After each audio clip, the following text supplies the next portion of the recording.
राधे राधे दोस्तों, आज मैं आपको सुनाने जा रही हूँ भगवान गणेश और बुढ़िया माई की सुनी जाने वाली कहानी। अगर आप मेरे यूट्यूब चैनल मूवी मैग्नेट पर नए आए हैं तो मेरे चैनल को सब्सक्राइब करना और वीडियो को लाइक करना मत भूलिएगा।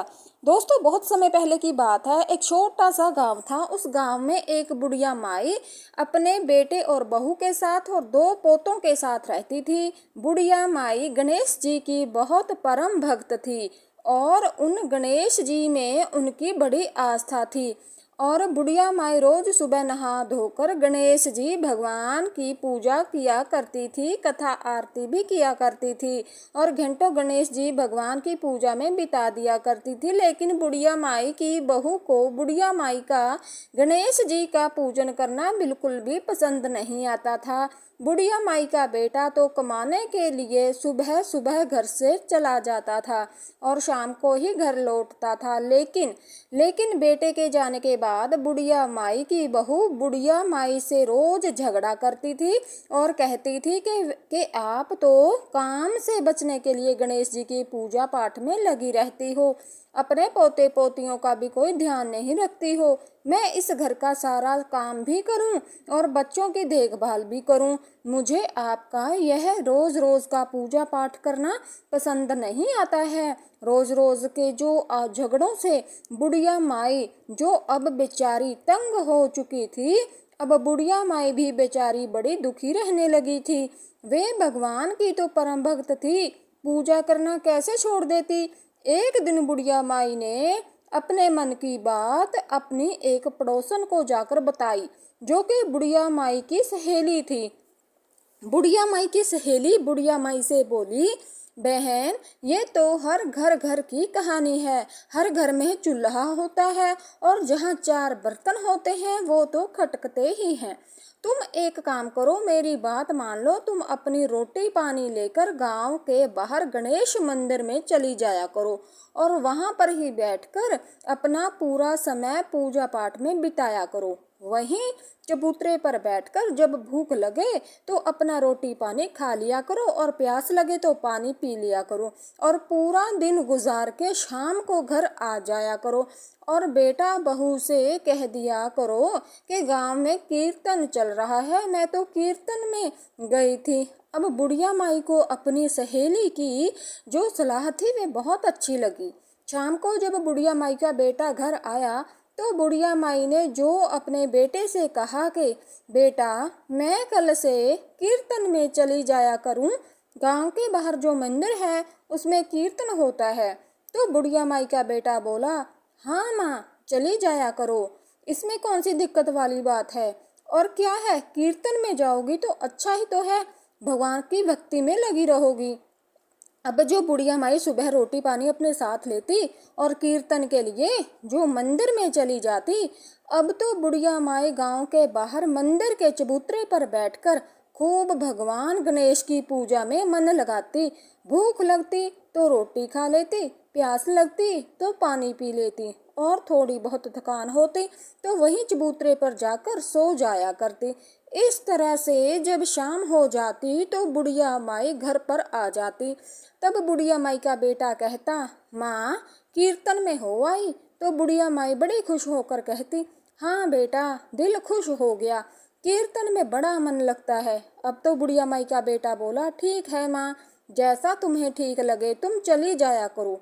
अब तो बुढ़िया माई सुबह रोज नहा धोकर गांव में गणेश मंदिर में चली जाती और शांति से वहां बैठकर अपनी पूजा करती। चबूतरे पर बैठकर भूख लगती तो रोटी खा लेती और सो जाती।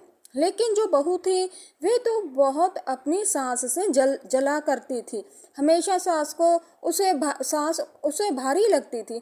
वे क्या करती, जब सास घर से चली जाती तो पीछे से अपने मायके वालों को बुला लिया करती, अपने भाई बहनों को बुलाती, भैया भाभियों को भी बुलाती और उनके लिए जो पूरी खीर पकोड़े तरह तरह के जो पकवान बनाकर उन्हें खिलाने लगती और शाम होने से पहले ही अपने पीहर वालों को अपने घर से भेज दिया करती। इसी तरह धीरे धीरे समय बीतने लगा। एक दिन जो बुढ़िया माई जल्दी उठ गई और नहा धोकर मंदिर जाने लगी तो उसने बुढ़िया माई ने अपनी बहू से भोजन मांगा, तो बहू ने गुस्से में आकर जो अपनी सास को ठंडी रोटी और कांधा, जो कि एक कोठड़ी में बंद पड़े हुए थे, बुढ़िया माई को दे दिए। बुढ़िया माई रोटी और कांधा लेकर अपना गणेश जी के मंदिर में चली गई और मंदिर में जाकर बोली कि हे गणेश भगवान, मेरी बहू को सद्बुद्धि दो, मेरा बेटा और मेरे ते खूब तरक्की करे, नौ निध 12 सिद्ध, वे उनके जीवन में कोई दुख ना आवे, वे हमेशा खुश रहे। अब जो मेरे बेटे का घर है वो हमेशा धन धान्य से भरा रहे, मेरे बेटे के घर में कभी भी दुख ना आए, ना ही कोई आपत्ति आए। तब भगवान गणेश मन ही मन सोचने लगे, ये बुढ़िया माई मेरी परम भक्त है, रोज ठंडी बासी रोटी खाती है और इसकी बहू कितनी तेज है, कितनी चालाक है, रोज पीछे से मालपुए बनाकर अपने मायके वालों को खिलाती है और कुछ दिखाती है और बड़ी ही चुस्त चालाक है, इसको तो जो कुछ करना पड़ेगा। लेकिन ये मेरी भक्त फिर भी अपनी बहू, बेटे और पोतों के लिए मन्नतें मांग रही है, इसकी बहू को तो अब चटका दिखाना ही पड़ेगा। तब गणेश जी भगवान ने एक उपाय सूझा। तब उधर जो बहू जो मालपुए पकवान बनाती और सास को तो बासी रोटी दे देती थी, अब भगवान की करनी ऐसी हुई, गणेश भगवान ने ऐसी लीला रची कि जो बहू पकवान बनाती वो बासी रोटी में बदलने लगे और सास को नए नए पकवान खाने को मिलने लगे। अब बहू को खाने में बासी रोटी मिलने लगी। तब एक दिन बहू के मायके वालों को बहू ने बोला, आ जाओ मेरे घर पर, मैंने तुम्हारे लिए अच्छे अच्छे पकवान बनाए हैं। तब मायके वाले जब पकवान खाने के लिए बहू के पास आए तो बहू की जो पकवान थी वे जो बासी रोटी में बदल गई। तब बहू के मायके वाले कहने लगे, अरे तू तो हमें बासी रोटी खिलाने के लिए बुलाती है, हम तेरे घर नहीं आएंगे। वे अपनी मायके वालों को सफाई देने लगी कि मैंने तो तुम्हारे लिए खीर, पूड़ी, हलवा बनाया था, पता नहीं ये बासी रोटी में कैसे बदल गए। लेकिन उसके मायके वाले बहू से नाराज हो गए और बोले, भला ऐसा भी कुछ होता है कि जो तुम्हारा पकवान बनाए और वो बासी रोटी में बदल जाए? ऐसा नहीं है, तू तो हमने जो ना बासी रोटी खाने के लिए जहाँ बुलाती है, आप जो ऐसे ही जो वह नाराज होकर अपने घर चले गए। अब जो बहू को भी बासी रोटी खानी पड़ी। फिर क्या था, अगले दिन सास के जाने के बाद बहू ने दाल बाटी चूरमा बनाया और फिर से अपने मायके वालों से कहा कि मैंने आज तुम्हारे लिए दाल बाटी चूरमा बनाया है, आ जाओ। जब वे बहू के मायके वाले बेटी के घर में दाल बाटी चूरमा खाने के लिए गए तो बहू के जो आश्चर्य का ठिकाना नहीं था कि दाल बासी चूरमा की जगह बासी रोटी और कांधा पड़ा था। अब तो मायके वाले जो बहू से फिर से नाराज हो गए और बोले, तू तो रे झूठ बोलती है, तूने कोई दाल बाटी चूरमा नहीं बनाया, तू हमें क्या भिखारी समझती है कि जो हम तेरे घर बासी खाना खाने आएंगे? हम क्या इतने गरीब हैं तू हमको बुलाए बासी रोटी खाने के लिए? और वो लोग अपनी बेटी को 2-4 बातें सुनाकर चले गए। बासी रोटी और कांदा खाने के लिए बुला लेती है, वो जो इस तरह से कहते हुए बड़बड़ा हुए घर से चले गए। जब उधर सास खाने को बैठी तो उसने अपनी पोटली खोली खाने की, तो उसमें दाल बाटी चूरमा मिला। अब सास को भी समझ नहीं आ रहा था कि यह आजकल बहू को हो क्या गया है जो नए नए पकवान खाने को दे रही है। साथ ही साथ उसने सोचा कि शायद मैं रोज कीर्तन का नाम लेकर घर से बाहर आ जाती हूँ, इसलिए मेरी बहू अब खुश रहती है। अब बुढ़िया माई ने सोचा कि चलो कोई बात नहीं, रोज घर में क्लेश तो होता था, वे भी शांत हो गया और वह भी खुश रहती है और मुझे भी गणेश भगवान की पूजा करने का समय मिल जाता है। तब एक दिन बुढ़िया माई की बहू ने अपने पति से बोली, देखो जी, मैं रोज पकवान बनाती हूँ और वे बासी रोटियों में बदल जाते हैं, पता नहीं क्या तुम्हारी माँ कोई जादूगरनी है? वही जरूर कोई टोना टोटका करती होगी और वही ये सब करती है। तो बुढ़िया माई का बेटा अपनी पत्नी से बोला कि अरे भाग्यवान, मेरी माँ ऐसा भला क्यों करेगी। दूसरे दिन बुढ़िया माई का बेटा, जो काम पर जाने की कहकर अपने घर में ही छिप कर बैठ गया कि देखता हूँ कि मेरी पत्नी झूठ बोलती है या फिर सच, वे सच जानने के लिए छिप कर बैठ गया। और ये बात उसने अपनी पत्नी से नहीं बताई कि मैं बुढ़िया माई जब कीर्तन का नाम लेकर जाने लगी तो बहू ने फिर से बासी रोटी और कांधा जो कपड़े में बांधकर बुढ़िया माई को दे दिया। बुढ़िया माई खुशी खुशी ठंडी रोटी और कांधा लेकर चली गई। पीछे से बहू ने फिर से मालपुए खीर बनाई और अपने मायके वालों को भोजन के लिए बुला लिया। जैसे ही उसके मायके वाले आए और वे भोजन करने के लिए बैठे और उन्होंने बर्तनों को खोला तो मालपुए की जगह बासी रोटी और खीर की जगह मिला क्या मिला?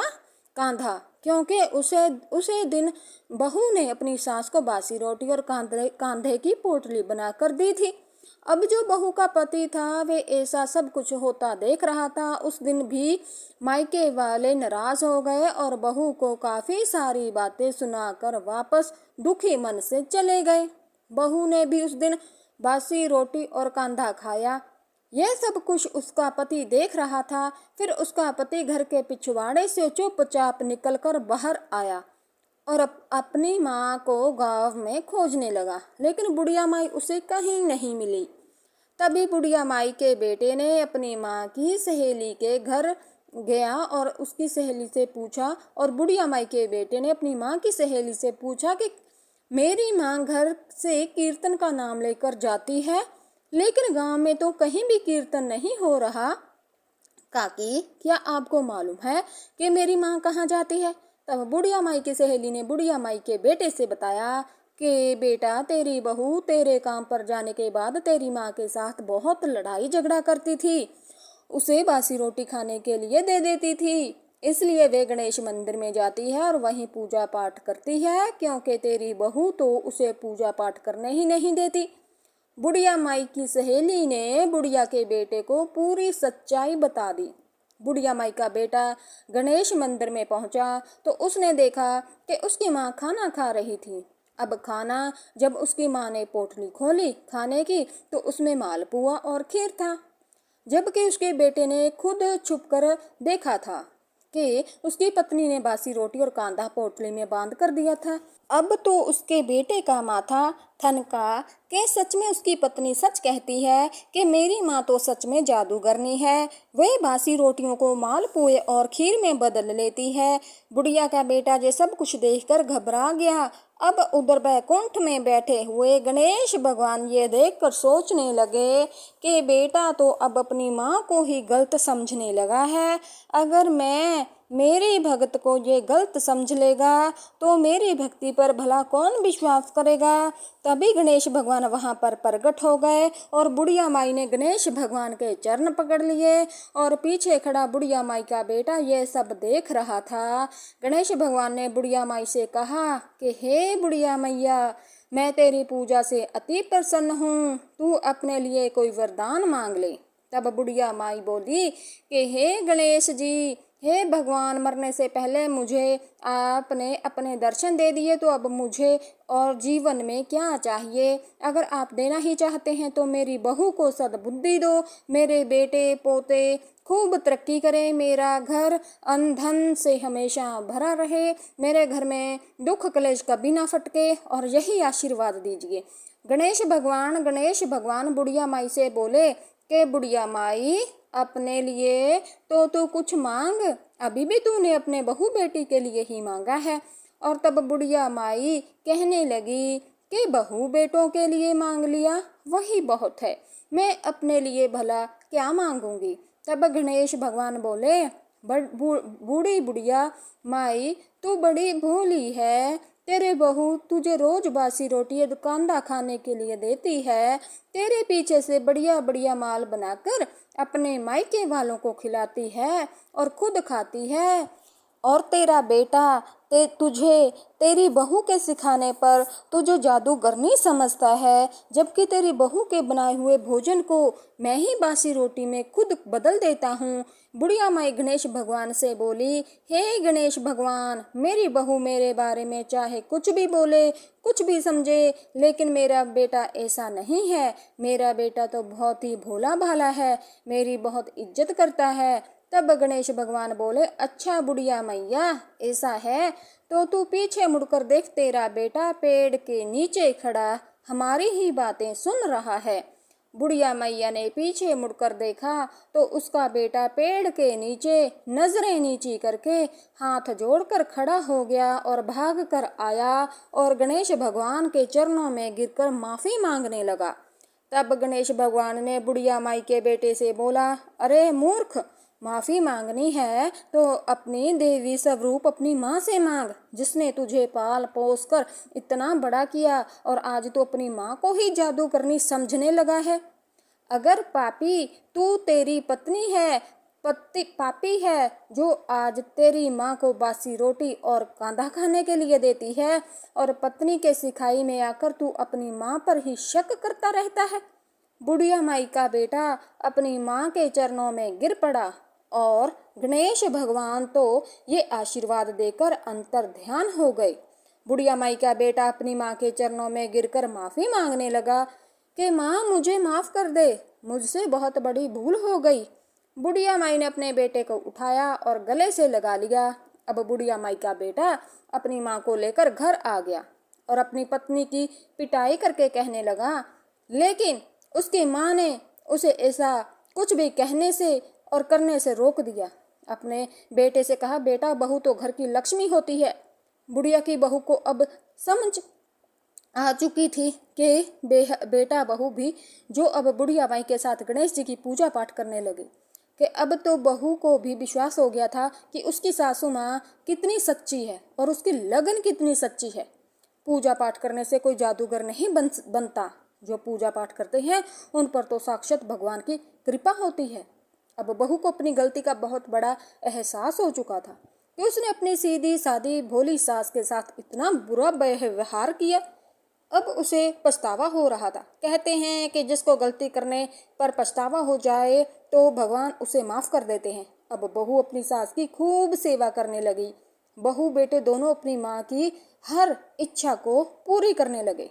उसे तीर्थ कराने लगे, पूजा पाठ कराने के लिए उससे कहने लगे। अब बुढ़िया माई खूब गणेश जी भगवान की पूजा करती, तो बहू भी अब अपनी सास के साथ साथ गणेश भगवान की पूजा करने लगी। अब बुधवार और गणेश चौथ के दिन बुढ़िया माई का बड़ा बेटा और बहू भी बुढ़िया माई के साथ व्रत करने लगे, पूजा पाठ करने लगे, जिससे भगवान गणेश की कृपा से उनका घर धन धान्य से भर गया। बुढ़िया माई इस जीवन का सुख भोग कर अंत में स्वर्ग को प्राप्त हुई। दोस्तों, जैसे गणेश भगवान ने बुढ़िया माई की इच्छा पूरी की, ऐसे ही ये जो कहानी आप सुन रहे हैं और जो ये कहानी कह रही है, उन पर भी गणेश भगवान अपनी खूब कृपा बनाए रखें, उनकी सभी मनोकामनाएं पूरी हो। दोस्तों, अगर आपको ये कहानी पसंद आई हो तो मेरे चैनल को सब्सक्राइब करना मत भूलिएगा। धन्यवाद।